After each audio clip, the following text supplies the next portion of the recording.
BU teams vying for conference automatic bids, they haven't been eligible for the NCAA tournament. Throw in critical injuries and a heartbreaking loss, and it would be pretty easy for this BU lacrosse team to dwell on the negatives. But head coach Liz Robertshaw is doing her best to keep this team looking forward. It's been a tough season for the Boston University women's lacrosse team. The Terriers fell to 2-5 on the year Saturday after dropping their final America East Conference opener, 7-6 in overtime to UMBC.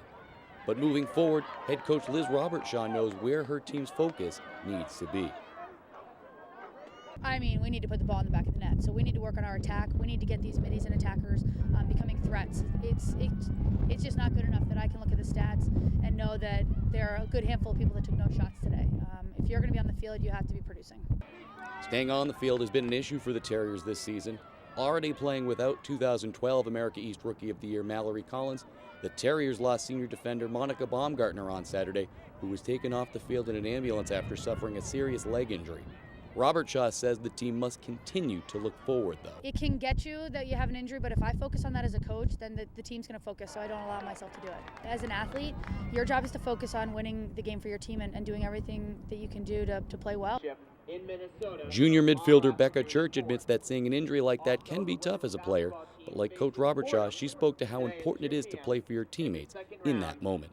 Obviously, it's hard not to kind of drop your head a little bit when you see that because, you know, it is unsportsmanlike because what happened, you know, it happened, it is what it is, but at a moment like that, it's even more important to kind of gather everybody together and stay positive because it's really easy to get negative and just kind of be like, oh, now what are we going to do? But Remy Nolan, one of our freshmen, stepped up really big today, you know, filling Monica's shoes, obviously, and we had some great defensive sets. I think we were super strong defensive, even with that obviously huge loss for Monica. Even without a postseason conference title to shoot for, Robertshaw is excited about the non-conference schedule ahead of her team. To be honest, the schedule we put together in the non-conference is a little bit more of an evaluation of where we are, and so that's something that we're going to continue to work through. We have Harvard next week, so we're kind of jumping out of conference pretty quickly. But Church feels that the team still has something to prove in conference play.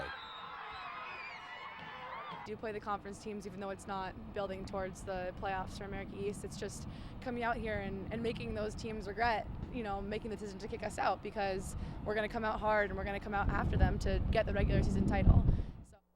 After Friday night's game against Harvard, BU will play its final 5 conference games before closing out the regular season with some tough non-conference games at Yale, Cornell, and Duke.